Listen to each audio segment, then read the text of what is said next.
em nhớ rồi ăn lên rồi mặt bạc thảm nhé rồi mặt bạc thảm Thằng nàng nhỉ mà cũng chẳng lệ lừa chiều nó đi chi biển lừa chiều cái thang nó chuyện này thế nên là ngã nó mặt bạc thảm tôi muốn dắt nó mà em riêng hà thảm đó ôi ở riêng là tầm mùa phá tầm mùa tầm mà cho có thảm Dọc này dọc nhiều người. Được quá mẹ. Mình mang cho cái thơ. hả mẹ ơn tao ơn tao chắc mà sướng này nó đặt luôn là mừng cờ nước có này tao lại bọc ra mà cho Bác cái thằng cái hiện nay mà cái tuần này mình gọi tao lại làm nữa còn thôi muốn tao còn á tao lấy Tao lấy một cái tao còn kia mà nó. tao lấy qua từ đây nó có thằng biển có phần cầm ini na ini và cái này nó ngang ngang mẹ nó mà là Gạt ngang thôi. Còn cái nó dùng cho ba uống nào thuyền. thư nó bạn thư nó bạn Có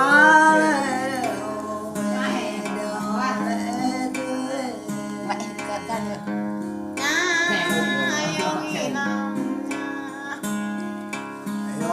Yang ca như viết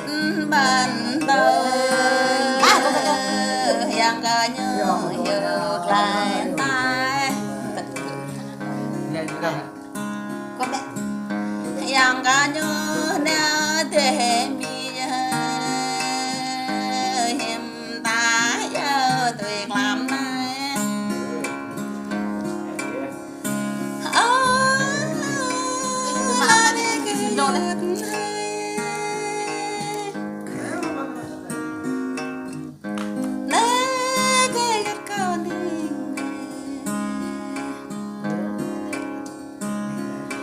Gạo trăng lê cái yết ta đơm sơ Gạo yết tay cái yết ta đơm lao Hiểm này gạo ba mừng mơ Hiểm này gạo giờ tuổi mừng đây đâu có thằng tu nó bật vào nó Hiểm này gạo phía tuổi mừng thảo minh Gạo bên tuổi làm này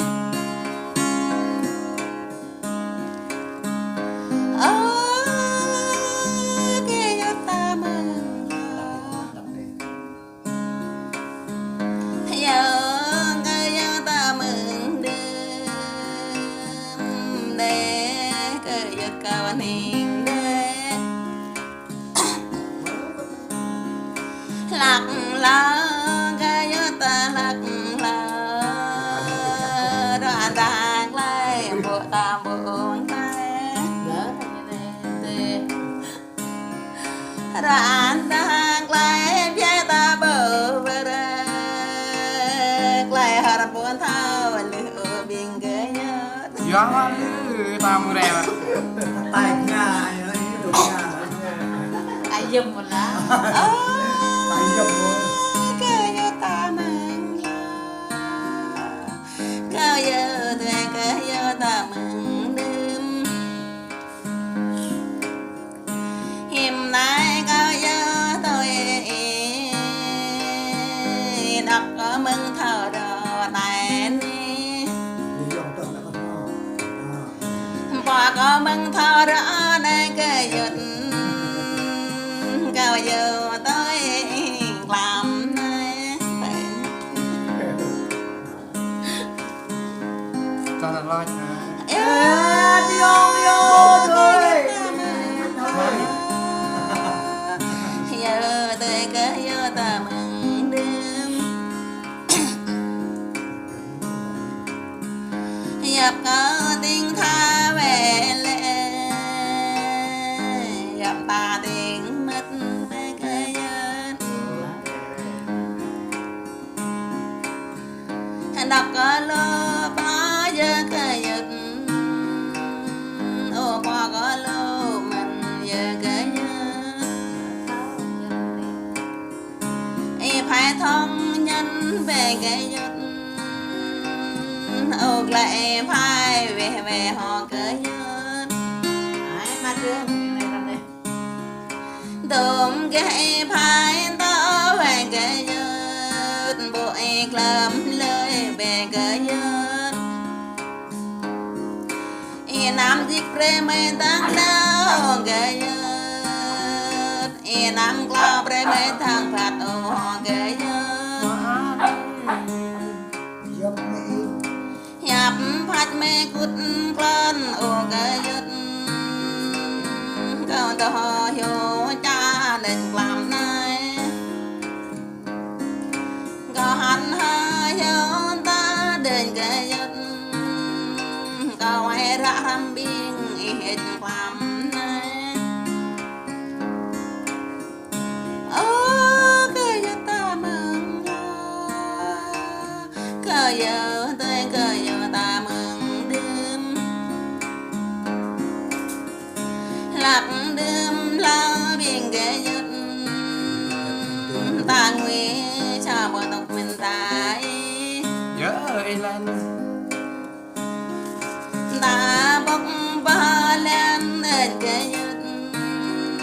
ta cơ nhân đi làm đến ta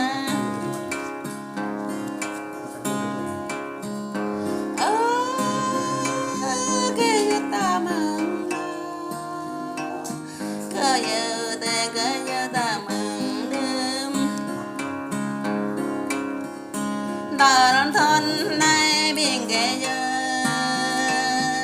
dập co tiếng tha về cái giật lỡ rồi ta ra tem mà nã tí dập ta có tiếng mật nhớ để biên cái giật cao anh hiền đây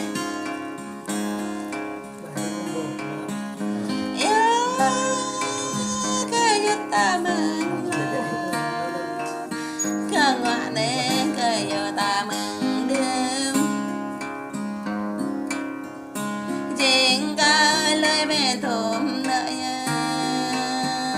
chuyện ca mừng lời bên thôn nơi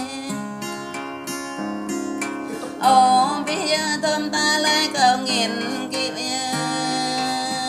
ta lại cầu chịu trái cởi dưa ta lại này ta lại có nguyên nhớ làm này để biên cái giật cầu anh hiền đây tâm giới